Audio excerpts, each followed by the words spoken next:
Hello mga Passion Fanays and sa ating mga lovely listeners, this is Carl Loyola again. Welcome to the Passion Podcast Grounding Conversations. This is your ultimate podcast for all things pageantry. Siyempre pa si TikTok Pageant Guru, Carl Loyola. And I'm your TikTok Pageant Guru, TikTok Pageant Guru, TikTok Pageant Guru, Carl Loyola.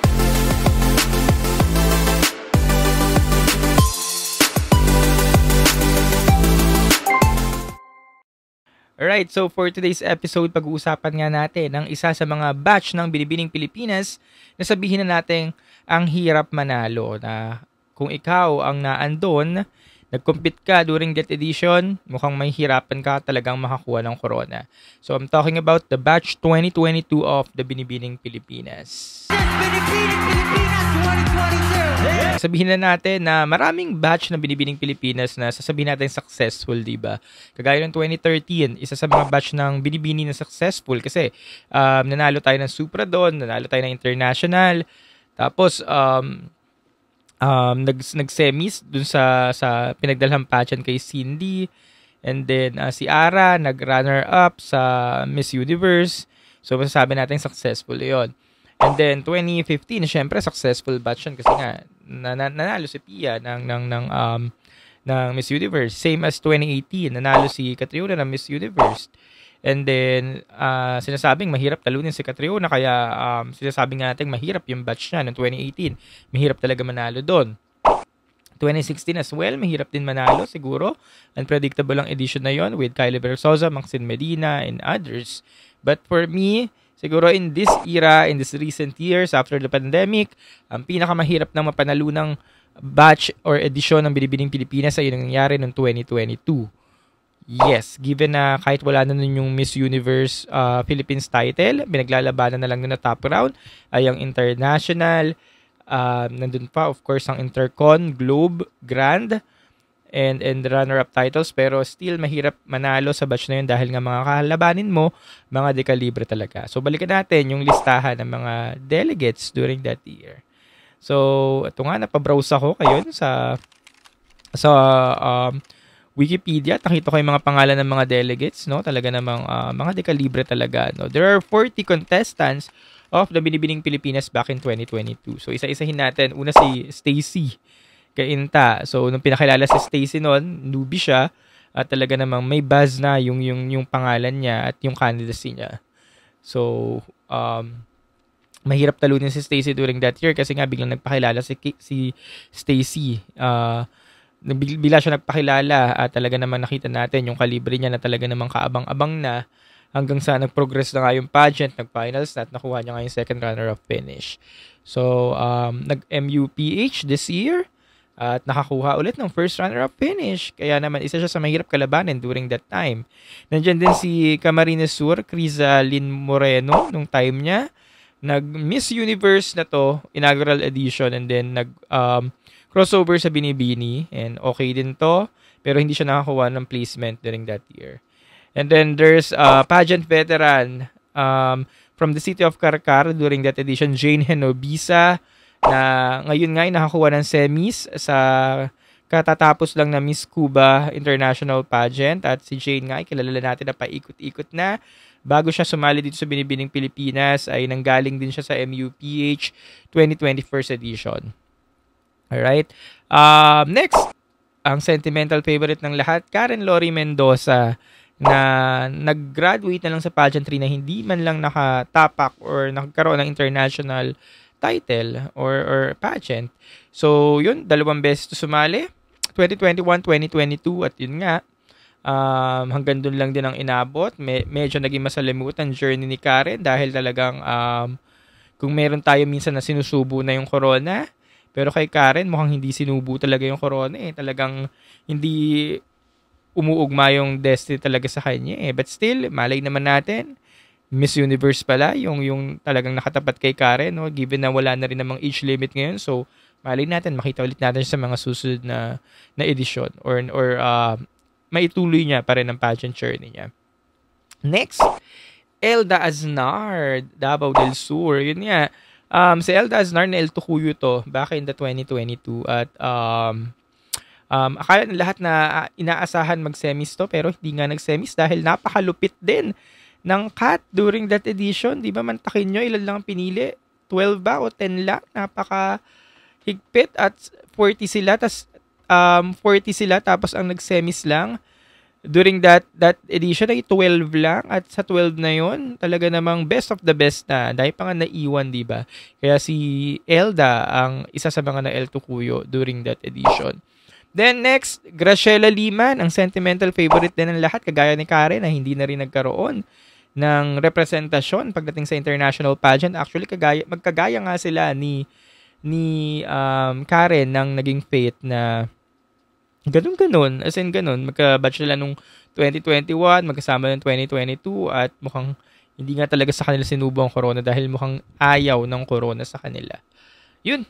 Next, Herlyn Budol, isa sa mga mahirap talunin din during that year dahil nga yung clout din kay Herlyn talaga ng iba. At hindi lang clout kung hindi siya Herlyn, talagang magaling talaga siya, magaling rumampa. Yun nga lang, alam niyo naman yung alam niyo naman yung nag-iisang problem kay Herlyn, no? But still, kung isang kontesera, hubog ng kontesera, na kay Herlyn talaga, no? Kaya isa siya sa mga hirap patambahin. Then, nandyan pa si Natasha Jung ng Western Samar, no? Alam niyo rin ang kalibre nito ni Natasha Jung. Nag-MUPH din to recently. However, nag-withdraw lang. Pero, okay din to si Natasha yung pagdating sa mga pageant niya. Lumaban itong Miss Caloocan at nakuha niyang main title. Mukhang want to beat to sa every pageant na sinasalihan niya. So, yun. Isa rin siya sa nakipagbardagul dun during that year. Then, nandiyan din si Fatima Bisan na nanalo din to.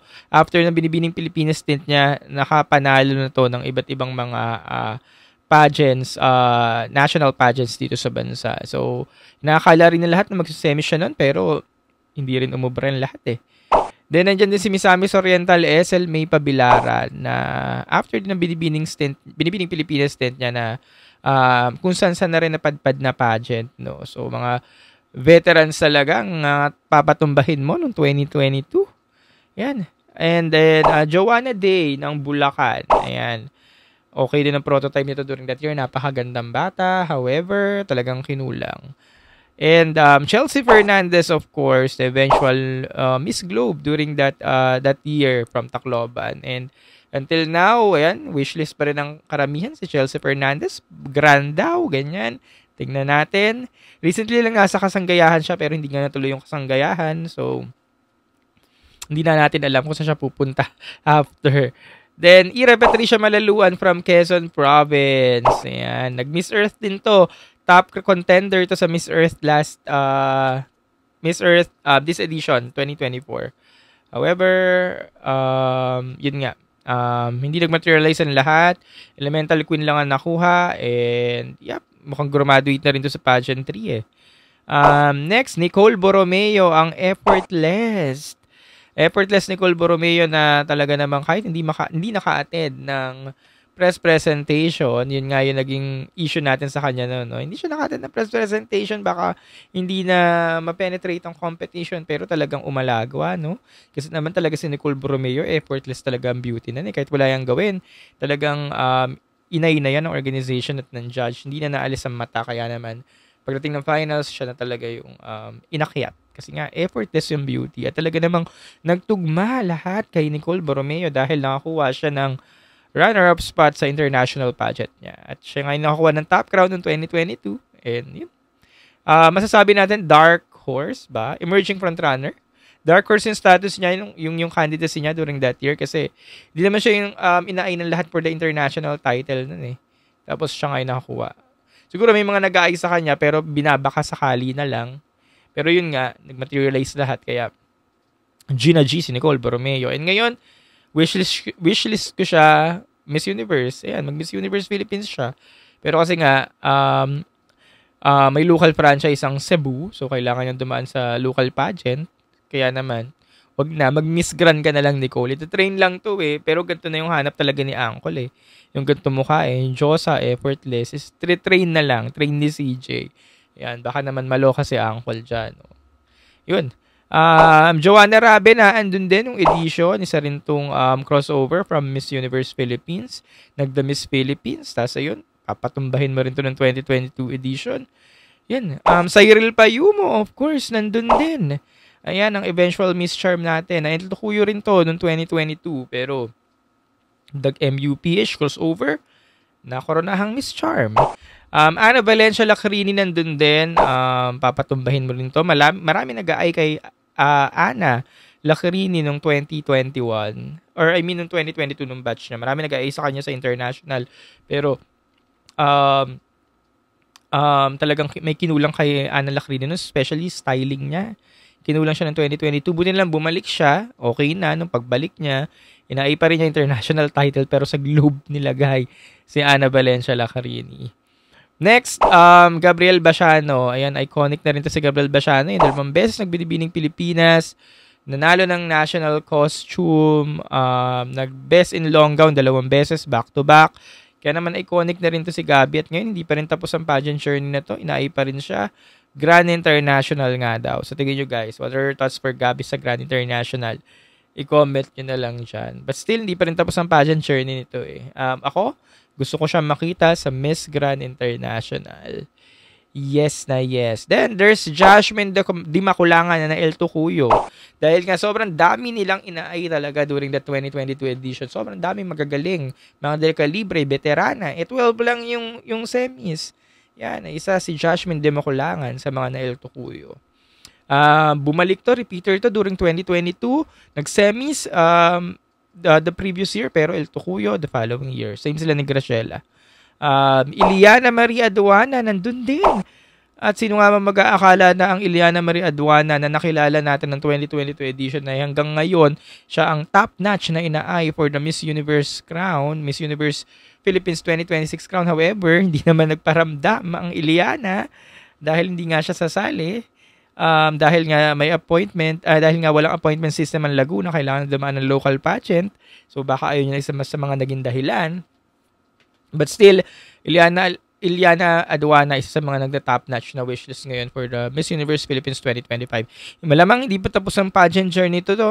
Hindi pa tapos ang pageant journey nito. Hindi niya yung tatapusin kasi nga ang laki ng clamor sa candidacy niya for other pageants. Kung hindi Miss Universe, Miss Grand. Nandun din si Anne de Mesa during the 2022 edition. Ganda rin ang caliber nito. Siya lang ang kaisa-isang morenang nakapasok nung semis, kung hindi ako nagkakamali. Akala ng lahat sa kanya na ibibigay yung MGA kasi siya yung morena. Until, ayun nga, na-snatch ni Roberta Tamondong ang titulo. Ayan. Lead us to the next delegate, Roberta Tamondong, na bata during that year. Ang ganda ng tindig, kumbaga sa manok. Talagang ang gandang panabong. Talagang screening pa lang, ganda talaga ng tindig ni Roberta. Kaya kahit sabihin natin nagka-mishap siya during the communication or the Q&A stint or portion, hindi natin may ikakaila na talagang isa siya sa panapanalo kasi nga mukha, katawan, tindig, yung edad niya, bata, at hindi naman 100% ang Q&A. So, yung tinutal lahat ng scores, umabot malamang yung score niya. Then there's CJ Opiaza. Wala na tayong pag-uusapan dito. CJ is CJ Opiaza. Ulit-ulit na tayo dito. Next, Diana Maki. Ang ganda rin ng kalibre nito, Diana Maki. No, isa ito sa mga gusto ko pang makita sa kanya ng pageant. Maluloka rin si Uncle dito. Actually, pag nag-MGI ito eh. Huhubugin na lang eh. Ganyan.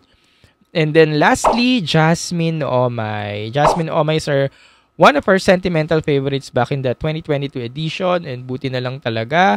Si Jasmine ay nag-Miss World ngayong taon. Hindi man nakakuha ng title or crown pero nakakuha naman ng first runner-up finish na talaga namang nagbigay sa kanya ng maraming oportunidad, especially sa hosting. And mukhang si Jasmine talaga yung babae din na parang kahit, di ba alam niyo naman kontesera to, kahit saan sumali na to eh. From her stint na binibining Kalahi, nagbinibining Pilipinas. After nun, ikot-ikot na lang to si Jasmine pero talagang mga runner-up finish lang yung nakukuha eh. Hirap na hirap talaga makakuha ng crown. So baka ganun talaga, may mga beauty queens tayo talaga na kahit anong gawin, mahirap kunan ng corona, mahirap makakuha. Pero at least, pagdating naman sa tunay na buhay, nagkaroon naman siya ng magandang oportunidad, especially nga, sabi nga natin, sa hosting. So, malay naman natin, para dun talaga siya. So, what are your thoughts about this, guys? 2022 edition of the Binibining Pilipinas. Agree ba kayo na kung nakasali kayo dito sa 2022 edition, mahirapan kayo manalo, makapenetrate, maka-semis, or maka-title? So, i-comment nyo lang dyan. At sino sa tingin nyo yung matindi nyong makakalaban at lalampasuhin kayo, i-comment nyo rin dyan sa baba.